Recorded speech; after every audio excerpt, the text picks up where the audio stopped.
Yo, yo, yo, back for another episode of the Power Hour. We got new fucking shirts for the boys. Everyone will be getting them. They'll look good.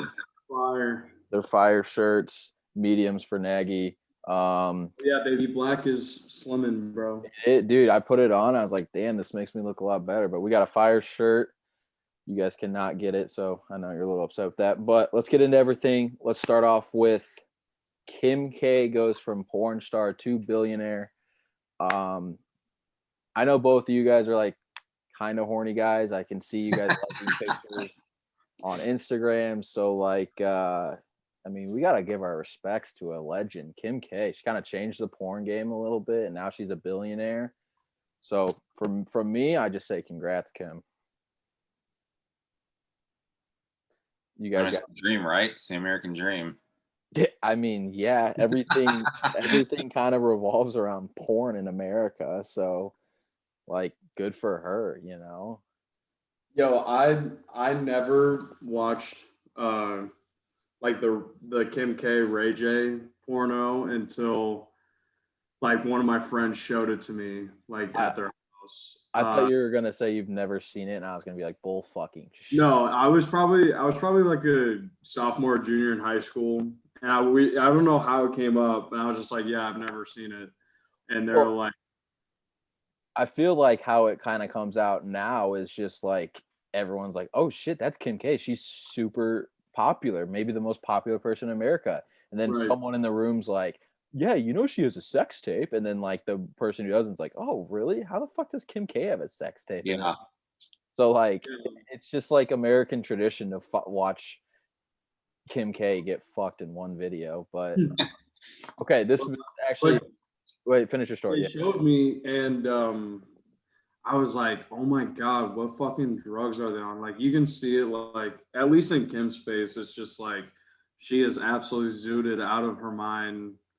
And then people speculate how she was like on Molly when she like recorded that.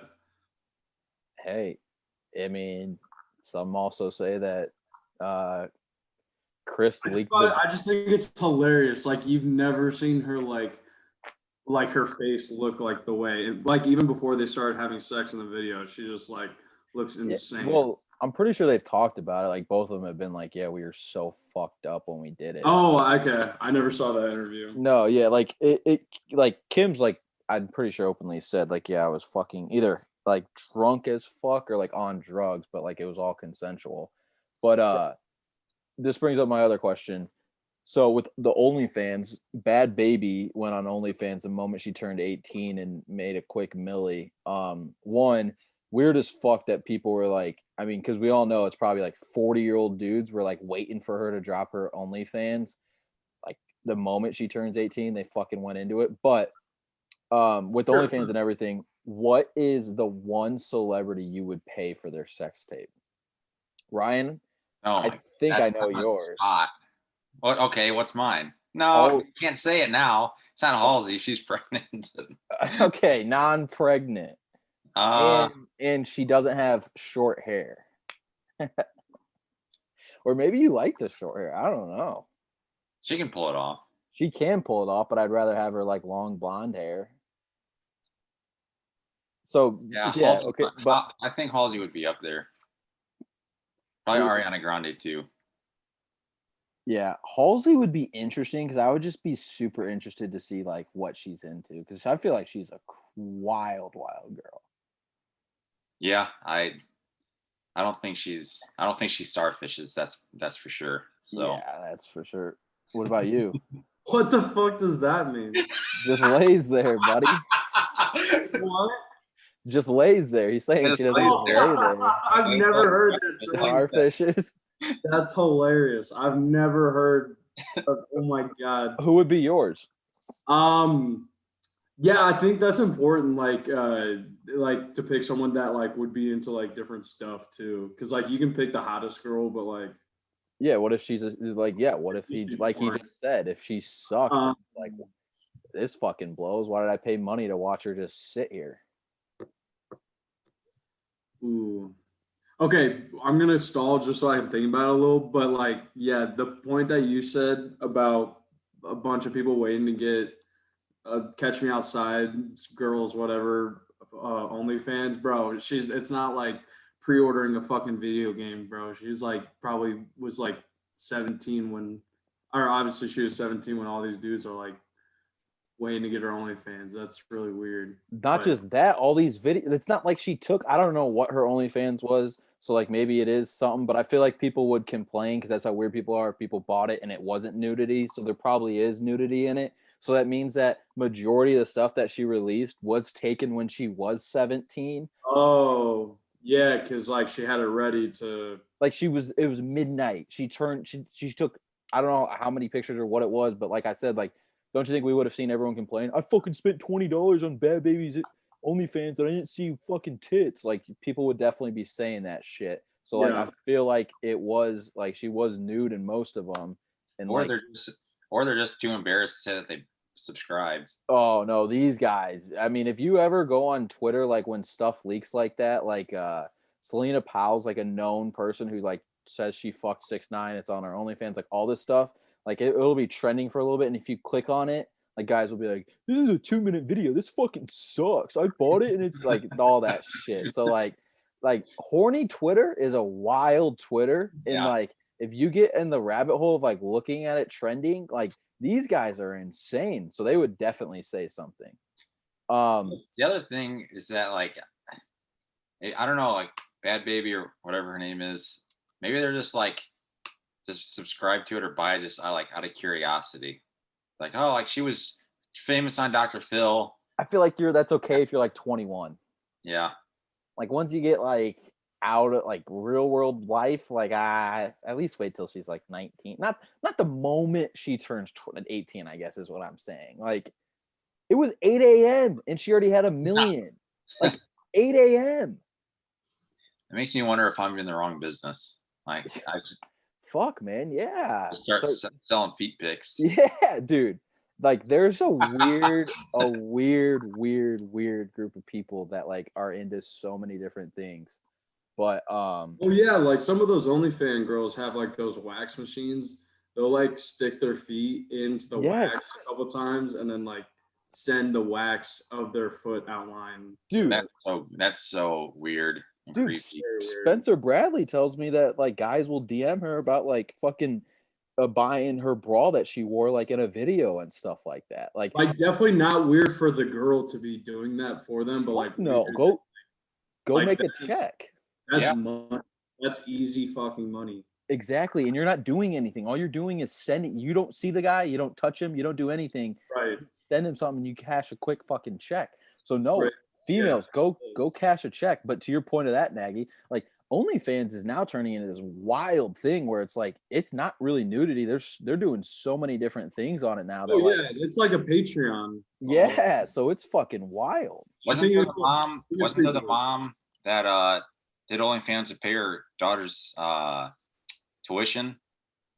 I don't know if it was college tuition or like high school or whatever it was, but and then she got her the other moms, tried to kick her out of school. It was a grade school. She had 3 kids in grade school at a Catholic school, and then the other moms told on her family got kicked out. But then she was like, one, erase my OnlyFans, and 2, I'm making like $200K a month now on OnlyFans. But something that I thought was funny of that is like all these females also didn't know that like OnlyFans doesn't take out taxes. So when tax season came around, they're like, I have to pay taxes on my OnlyFans. Oh, that sucks. Yeah, Dumbo, you definitely do. But wait, Michael, did you give yours?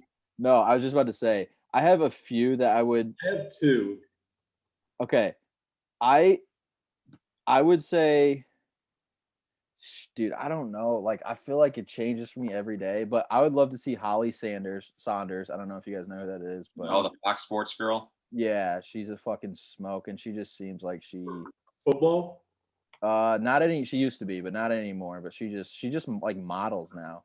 She might have an OnlyFans, honestly. Her, and then I don't know, dude. I saw this movie last night with Olivia Colpel, and I read this article that Danny Amendola said that she was like the biggest freak he's ever been with, and Danny Amendola has been with like a lot of fucking females. So is she dating Christian McCaffrey?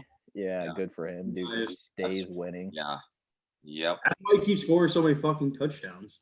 Yeah, dude, he literally just wins at life. Like, good for him. And he lives in obviously the Panthers fucking blow, but living in the Carolinas would be sick. Yeah, Dude, and that's who I like. It's not even football; it's basketball. But like, looking like Tyler Hero, he's like 21 years old, living in Miami, and then he has that. I don't even know her name, but I know she's really hot. Yeah, I know who you're talking about. She's like a NBA guys. How do you even come to a practice or a game like level headed? Like I would really struggle. They don't.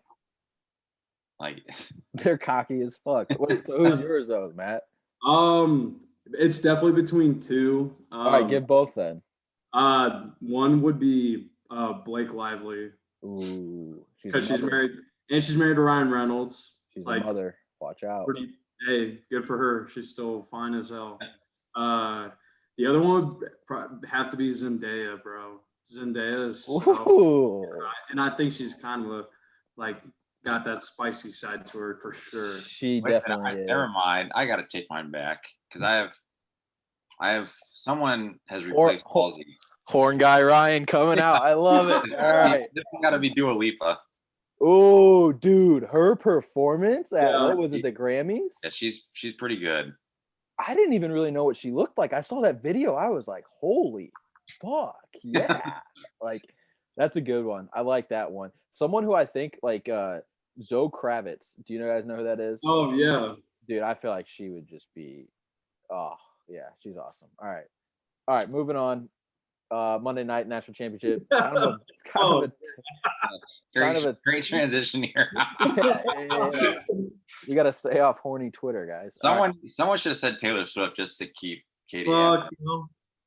Dude, she would be a starfish. I know she would. Why do you think every guy breaks up? Ryan, you should call Katie right now and say, do you think Taylor Swift would be good in bed? Yes or no? But I'm gonna text her actually. We'll get the response. By I already know what she's gonna say. She'll probably come up with some weird thing.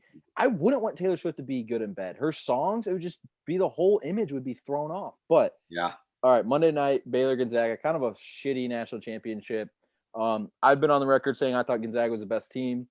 I think a lot of people forgot about Baylor because they had the COVID situation and they lost twice, which they were dealing with COVID both times they lost. They finally got healthy for the tournament. I mean, they had one of the more impressive tournament runs. I mean, they beat the fuck out of everyone. Their guards are good. Drew is a great coach. People forget that when he took over, they were literally one of the worst Division I programs in basketball while being on probation. The transition that he's made is just incredible. But I heard this said the other day, and I kind of thought the same thing. At halftime, I was thinking, I don't care what Gonzaga did. There was no team in the country that would have stayed within 10 points with Baylor on that night. Not a single team. What were your guys' thoughts on the game, though? Go ahead, Matt. Yeah, I mean, that defense was ridiculous. And, I mean, it still shows how good Gonzaga is, being able to put up 70 points against arguably some of the best defense we've seen in a championship game. And fuck, I can't remember. I mean, they were just so shut down, inside and on the perimeter. It's just insane. But I had Baylor. Baylor won me a bracket pool this year, so that was pretty dope. Not in the victory lap one, unfortunately. Yeah, Pat Hunsberger won that. Congrats, Pat. Yeah, good for him. If you're listening, fuck you. If you're not, but if you are, then the fuck you is null and void. So, I don't know. I played 9 holes and then I went to a bar and watched it, and I feel like I didn't really watch a ton of it after the first 12 minutes. It was just it kept being the same thing, especially after they kept making threes right at the beginning. They went 5 for 5 on 3 to start the game. I was just like, holy shit, are they gonna miss? But it was fun. Great tournament, honestly. I think there was just a perfect amount of upsetting, and then you still got the 2 best teams in the country undeniably to play in a championship. So I agree with that. it's hard to ask for really much more, except for like the team you're an alum to or you're rooting for to win the tournament. Yeah, I feel like there were a lot of upsets, but since there weren't a lot of fans or fans really at all, that like it wasn't really celebrated. Like when all these teams were upsetting other teams, when there was if there was a packed house, I think we'd feel way different about these games. You know what I mean? I've seen a lot of people be like, "Oh, this game's kind of sucked." It's like, dude, when Loyola beat Illinois, even though it wasn't that great of a basketball game, if there was a 18,000 in there going crazy cheering for Loyola, we would all be like, "This game is fucking awesome," even though it's a defensive game. So like the fans not being there, I think it puts more shine on the actual quality of basketball, which like I hate to break it to you, college basketball quality is not that great. Like it really just isn't. But it's the fans and the student sections and guys literally giving 100% every fucking play, diving on the floor, all that. That's what makes college basketball fucking great. But Breaking news. Sorry, I'm a IU fan. Armand Franklin is officially going to Virginia. He's transferring to Virginia. Nice. Virginia. Wow, that's weird. Hey, now they might score over 55 points a game. Yeah. Did you see that thing? Like Villanova, the last 12 years, they've either obviously they won it twice, but like 8 out of those 12 years, they've lost to the national champion in the tournament. Really? They do go to a lot of Sweet 16s. Yeah. Even like in their bad years, they seem to kind of force themselves. One of the years that they didn't lose the national title was when they lost to Carson Edwards in Purdue. So like, I mean, you could like that was almost a Final Four team. So, But Ryan, what were your thoughts on the game? Sorry, I didn't mean to interrupt. But he was one of our better players this year. I was happy for Baylor because they always seem to be like the 2 or 3 seed that people are like, oh man, I think they can make a run, and then they like lose in the first weekend. So I'm glad that they finally got over the hump and won the entire thing. And I thought, I know Matt said it already, but they were like annoyingly good at defense. Like they feel like they're like in your face as soon as you cross half court. It was like, like when you're little and like, you're the 6th grade team playing the 5th grade team, and the 5th grade team would play with 7 guys. And every time you like made a move and beat one guy, another guy was there because they had more guys. Like that's what it felt like Baylor was playing defense. It was just like every time Gonzaga would beat them and, kick it out, somehow another guy was just right there. But yeah, go on. Like Mitchell, like that Mitchell kid, like is he the best 2-way player in the country? Oh, everyone always talked about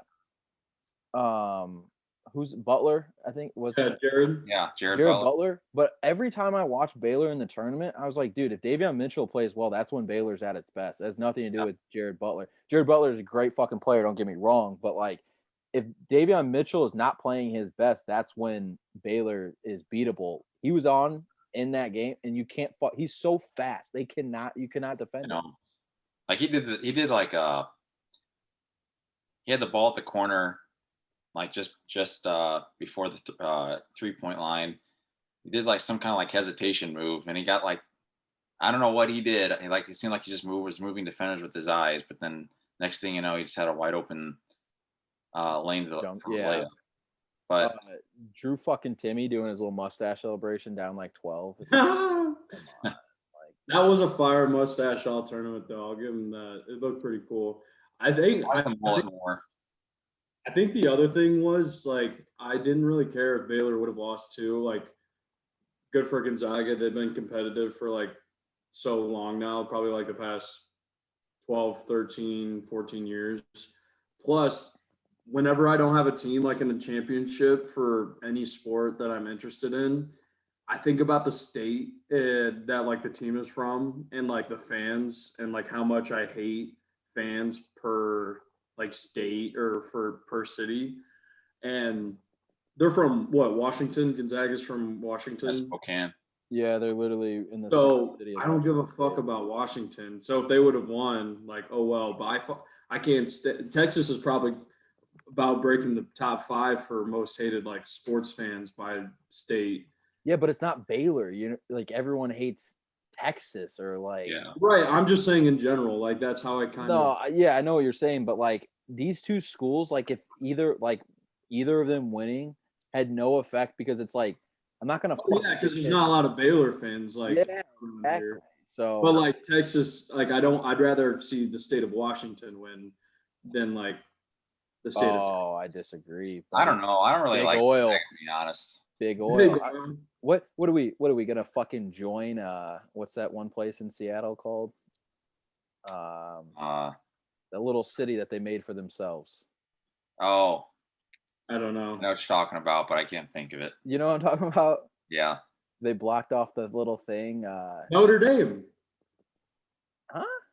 I'm just kidding. Because Notre Dame like made its own city inside of South Bend. They did.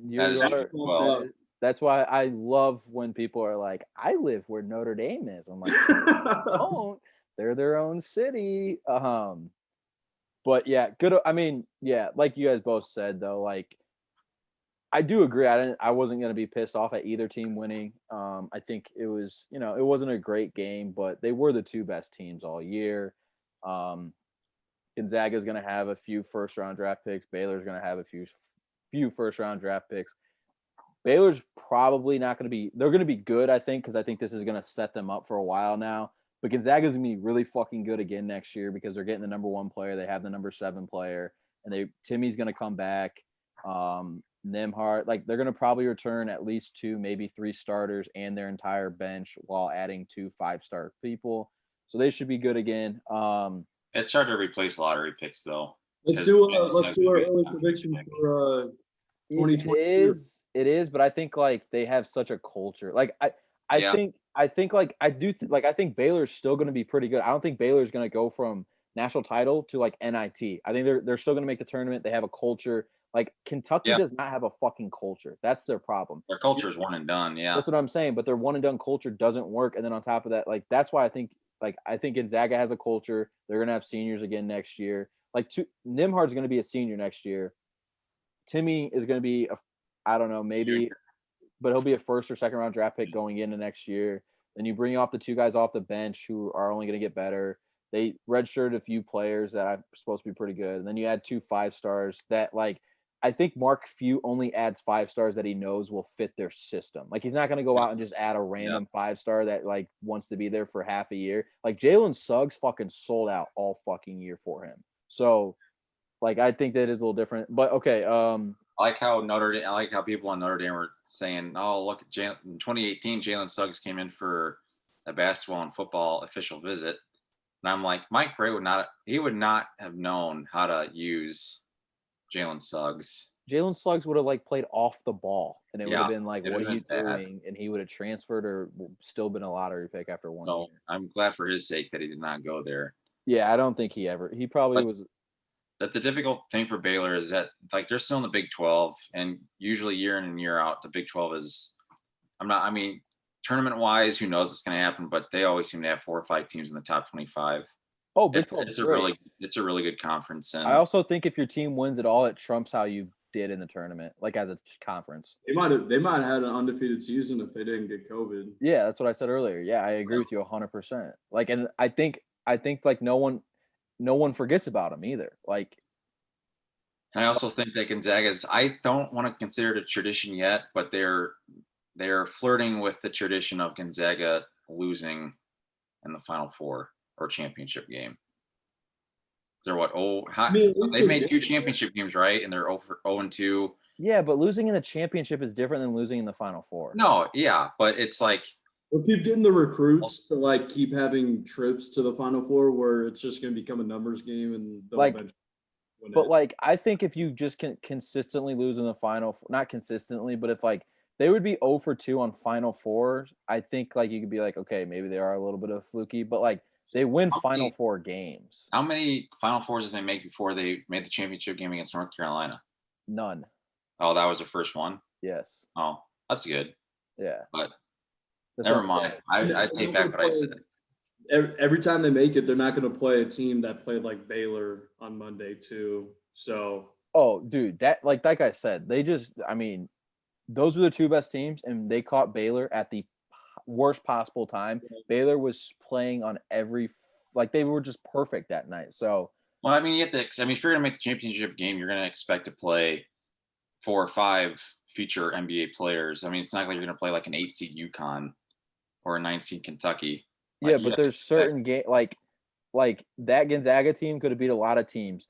There's only a handful of teams that they could not have beaten, and it's the Baylor team on Monday night, the Villanova team that beat the fuck out of Michigan in like 2017 or whatever. Like they could have played with North Carolina and Villanova when they played for the title. They could have played with those teams. Like there's certain teams that on a certain night you're just not going to have it. Plus, like they won on a last second shot in a very hard fought game. I don't think that helped them at all. Like a lot of people were like that propels them. No, that literally just takes everything out of you. Now I'm not saying if they would have blew out UCLA they're going to beat Baylor, but like it doesn't that takes a lot out of you. It doesn't really give you a lot of energy. right. I don't know if they could have beat, even though I know they didn't win the tournament because the best team usually doesn't win the tournament, but like 2015 Kentucky was really good. Or was it 2014, 2015 Kentucky? When they went undefeated. Karl-Anthony Towns. No, when they lost to Wisconsin, right? Yeah, that was a really good team. But like like are you talking about like standalone, most obvious, like best in the country? Yeah. But that team like could possibly be the greatest college basketball team ever. Right. I think if they have a good coach, like they had like 4 lottery picks on that one team. I think they ended up Booker. They ended up having 8 or 9 guys drafted from that team. Like that team could be the best ever. But all right, wait, let's move on. I was gonna stay with the Hoosiers for now. It is gonna stay with the Hoosiers. That's a good thing. That's good, big for the Hoosiers because it's like the only thing we have. Yeah, it really is. But I mean, they still have it. All right, let's get into the Masters. We don't have to talk about Paul Pierce. We'll talk about that tomorrow on Triple Threat. Check it out. The Masters. Did you guys watch today? I gotta be honest. Slightly. To be honest. You watched what? I forgot that the first 2 rounds, like the first half of the day, for the first 2 rounds of the Master, like for the past like 2 or 3 or maybe even 4 Masters is only on ESPN Plus. It was on ESPN too. It was on ESPN today. So like just like coverage, like they don't show people playing for like the first half of the groups. Oh yeah, it didn't start until like 3. Like while you guys were at work, so I got off at I worked the morning today. I worked until 10:30 a.m. and I get home and I go like to the golf channel. They're just like doing interviews and talking about the players, not showing it because obviously like ESPN has the first 2 days. Yeah. But they don't show the first half of the groups until like 3 or 4 in the afternoon. I think tomorrow though it's all on ESPN. I see. That's what I'm saying. It was all on ESPN today, but they like don't show the first half of the Masters to like make people go purchase their. No. I know. I'm saying like tomorrow. I think it's all actually on ESPN, where you don't have to have ESPN Plus to watch it. I think they do that for the first day, like you said. Yeah, because if people were gonna buy the ESPN Plus, they would just do it on Thursday. There's no reason to do it Thursday and Friday. Yeah. Well, so if you download the Masters app, which I did, you can like for me, I pick a few players that I like what to watch. So like I'll like favorite their name, and you can like watch. So like it gives you that they have like 5 or 6 different cameras. Oh, basically just watch. Oh really? So I'll have to use that tomorrow. That's what I did until like 2 or 3 o'clock, and I just flipped on ESPN. You guys make any bets? No, I didn't. All I saw was Tommy Fleetwood's hole-in-one. That's literally the only thing I saw right before we got on. Yep. I looked up who was in first. Justin Rose was in first. He's shot 7 under. Obviously, it's tough to keep that up. But did you guys look on like any betting odds like going till Sunday? Like, do you guys think anyone? I haven't looked at the updated odds. I did bet last night. DraftKings was doing a promo, but it was like for 4 guys just to make the cut, and it was plus 160. But unfortunately, I do think DeChambeau was one of the guys in that group that needs to make the cut.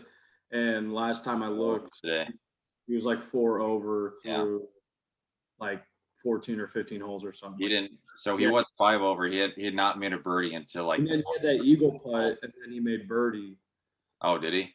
Yeah. So on the 16th, I think, or no, the last par 5 of the round, Okay. he made a Yeah, birdie. so that course today was playing really. The greens were playing really tough. Like what would normally be a good shot, the ball would land like 4 or 5 feet before the hole. Yeah. Today it's like it's doing that, then it's rolling right off. So basically, if you could par, I mean, if you can just go 1 or 2 under, you had a really good day. Are you guys both golfers? I golf a lot. I golf probably like once a week for like half the year. I've never golfed in my life, but Oh my God, it's so awesome and so terrible and so bad. It's a very expensive and addicting hobby. We should get a golf game sometime. I was thinking earlier while we were watching the Masters, I was like, that'd be so cool to have like a victory lap, like annual like scramble weekend. Yeah. That'd be fun. We pick a different course each year and just all go down there and do a like 3-on-3 scramble. That'd be fucking sick. Yeah. Or like if more people like want to come, like we could probably get multiple groups going for sure. But yeah. Oh, and then I also bet I put like 10 or 15 bucks on Victor Hovland and Matthew Fitzpatrick. Hovland was like 40 to 1 and Fitzpatrick is like 45 to 1. So that was like before today. I know Holland was 2 over through 2. Yeah, he ended up even. Not bad. And Fitzpatrick was even with like 3 holes to play. So even though they were saying though, I mean, I don't know how the fuck Justin Rose shoots 7 under like with the conditions today. Sometimes fast greens just play better to people's like high game or something. We'll see. Though. Fitzpatrick is 2 over. Usually, that is weird. So he went 2 over on the last 3. That's awful. Fuck. Yeah, he might have gone like, to the water. Like honestly, like Jordan Spieth is 1 under, which is like you're sitting pretty good if you're Spieth. Honestly, I think anyone even or better right now is still in it. Yep. Yeah, even 1 over. I'd say I'd even stretch it out. I think anyone that's 1 over right now. Yeah, because you still got like Justin Thomas is 1 over. So like you definitely have some people who can make some noise. John Rahm is even. Spaniard. What is Brooks Koepka is 2 over with like he should actually not be golfing. So that's actually not bad. Yeah, he did pretty good. I think DeChambeau is 4 over. I love that. There was not a lot of people that were shooting under 70. Who's your guys' favorite golfer? Rory McIlroy. Dude, he sucks. What? He sucks. Favorite golfer? Wow. Oh. Just because he's like I was gonna say Lowry just because I like the Irish guys. I like how he's like no diet. Dude, awesome. Have you seen his caddy? If you guys are listening to this right now, who's no diet? If you look at he looks like he just pounds like 12 Guinnesses and just goes out on the course. If you're listening to this, like, and you're gonna watch the Masters at some point this weekend, like, just look for this guy named Shane Lowry. He's probably like 6'2", 260 pounds. Yeah, I was gonna say like 260 pounds. But his caddy is awesome. His caddy has this like pothead Santa Claus thing going on with his hair and his beard. It's hilarious. And I was watching like a hole that Shane was playing, and Shane Lowry. Yeah, he's 1 under. Yeah, he played well. He's a pretty good golfer. It's just like kind of weird. He just like looks like he just shows up to the golf course and that's it.